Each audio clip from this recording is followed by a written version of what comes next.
Hi everyone and welcome to my channel. Hope you're all in tip-top form, and today I've got some CDs to show you that I've been listening to recently. So let's get started. First up, it's 154 by Wire on the EMI Harvest label.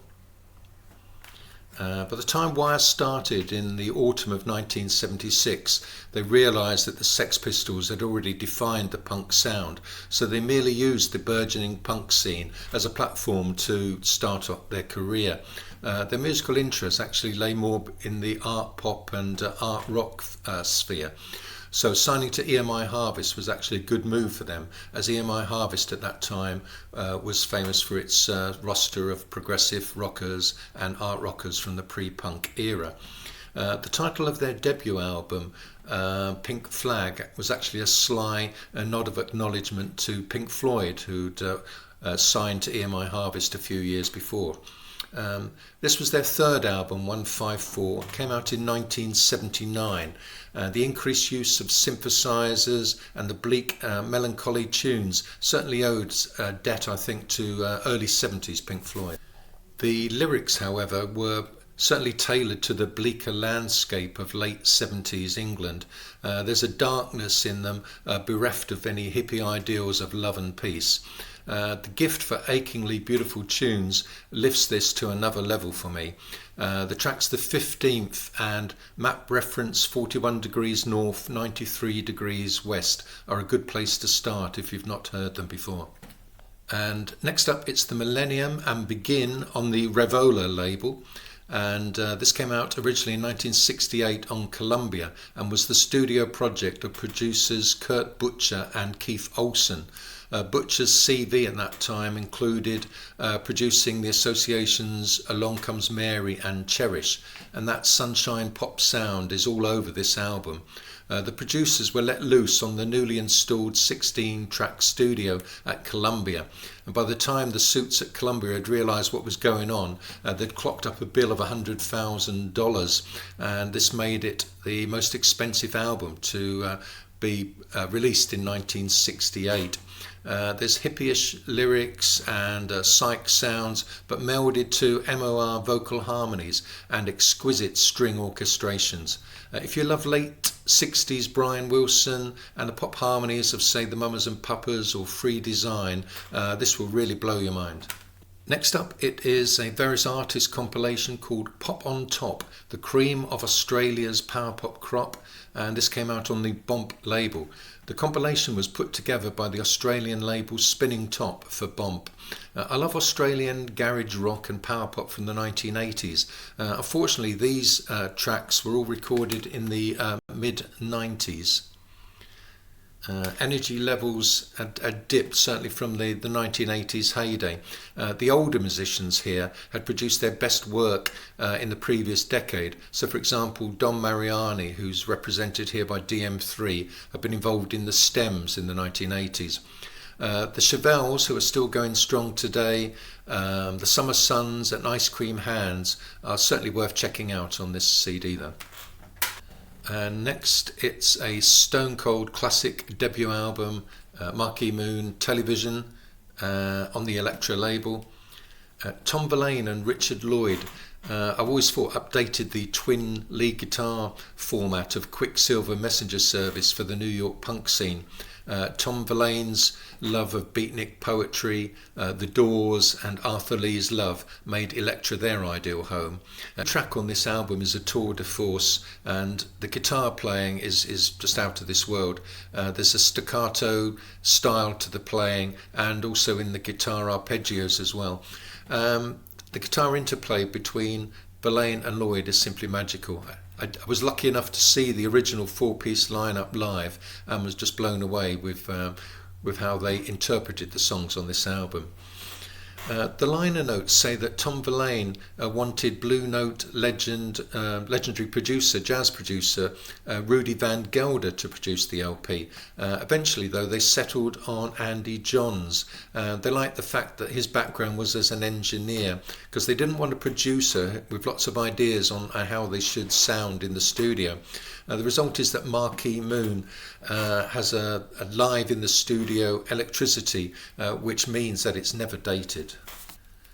And moving on, we come to the Flamin Groovies and Sneakers and Rockfield Sessions, and this was put out on Australian label AIM. It's actually a strange mix of tracks because it covers two eras of the Flamin Groovies. Sneakers was their debut release, a 10-inch mini album which they sold from the back of their van at gigs. It was released in 1968 at the height of the San Francisco hippie sound. The first two tracks, Golden Clouds and The Slide, with Cyril Jordan's very mellifluous guitar playing, sounds to me like early Grateful Dead, but elsewhere you do get a couple of then dated jug band influenced tracks and a couple of throwaway tracks as well, which is a bit disappointing when you realise this was only ever a mini album. The Rockfield sessions from 1972, which were recorded at Rockfield Studios in Monmouth, Wales, and produced by Dave Edmonds, are a different kettle of fish. But by this point, they had a different lineup to the band. Roy Loney had left as vocalist and was replaced by Chris Wilson, and second guitarist Tim Lynch had been replaced by James Ferrell. And in an extraordinary 8-hour session, they managed to record two Stone Cold classics, Slow Death and Shake Some Action, and also write and record You Tore Me Down, and also chucked in a couple of rock and roll covers as well. And the guitar playing, the wall of sound that they achieve, just reminds me of a combination of classic 60s Byrds and the Rolling Stones. And next up, it's Nick Lowe, Jesus Are Cool on the proper label, and this has an amazing sleeve, and I'll just show you a bit of what it's like inside. And it all opens out with a career dating back to Kippington Lodge in 1967. 1978 found Lowe releasing his debut solo album after several albums with Brinsley Schwartz, and also working as the house producer at Stiff Records. For me, it rivals Elvis Costello's My Aim Is True as a classic new wave debut album. The variety to be had amongst the succinct and witty pop songs is impressive as well. It ranges from frenetic guitar power pop on So It Goes to I Love the Sound of Breaking Glass, which is his hijacking of various disco tropes, which actually charted in the UK top 10, which is the only time he's actually achieved major chart success in the UK.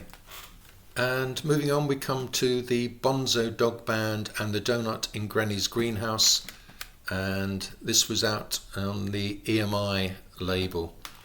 The original version of this came out in 1968 on the Liberty label, and it was a move away from covers of 1920s 78s towards original material, which was influenced by psychedelia and also surreal English humour of Spike Milligan and various future Monty Python members.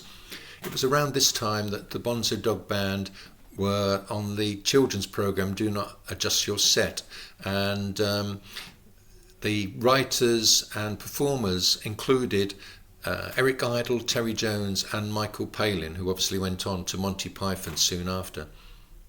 We Are Normal sounds like Arthur Lee's Love with a sense of humour. Trouser Press, complete with an hilarious trouser press solo, inspired Ira Robbins over in America when he came to name his music magazine in the 1970s and called it Trouser Press. As an aside, more than 30 years later, I saw Ira Robbins' band Yolo Tengo, and they were performing with Neil Ennis, the ex-Bonzo. The absurdities of suburbia were the inspiration for Postcard and My Pink Half of the Drainpipe. An acquired taste, certainly, but it's a band that I have very nostalgic memories for.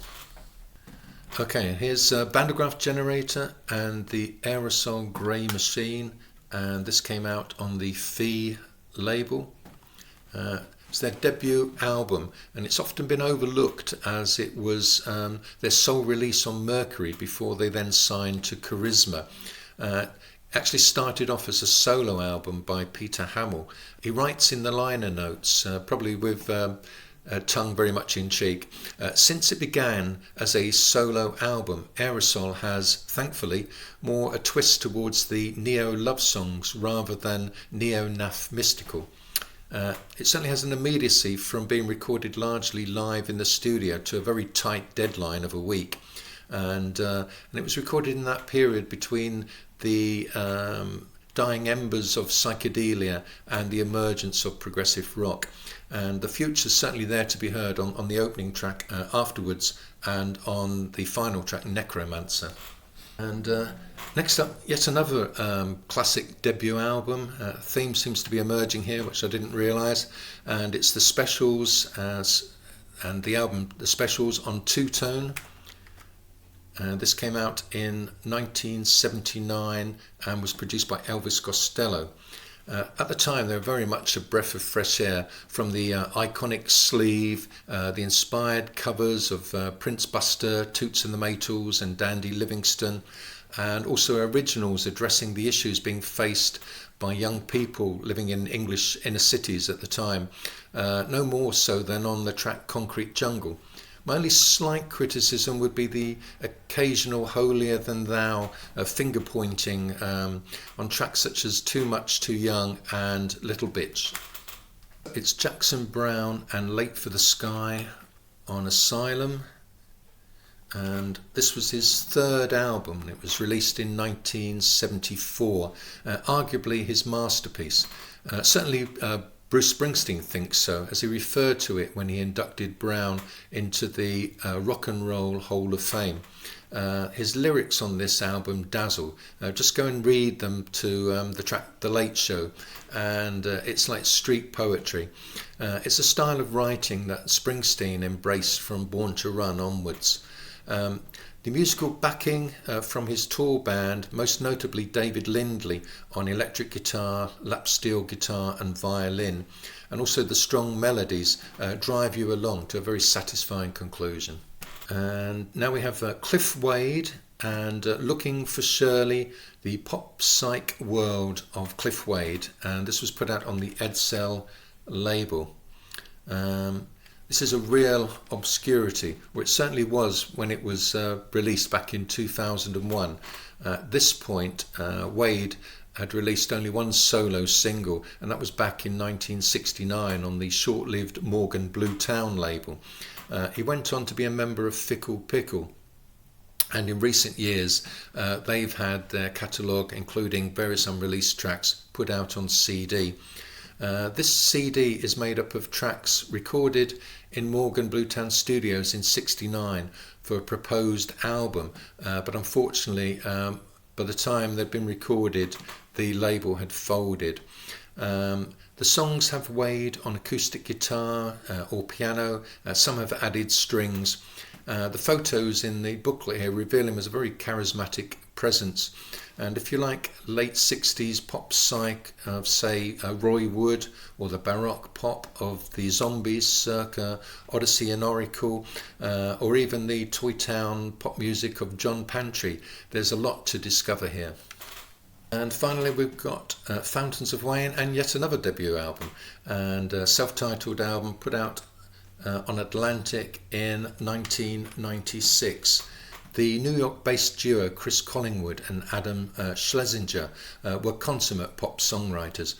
Collingwood, at the time this was being recorded, was very much in awe of Ray Davies as a lyricist, and the tunes took their inspiration from pre-1967 Anglophile pop.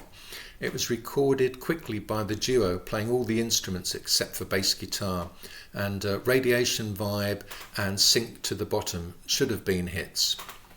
Okay, let me know what you've been listening to recently in the comments below, and I will be back soon, so take care.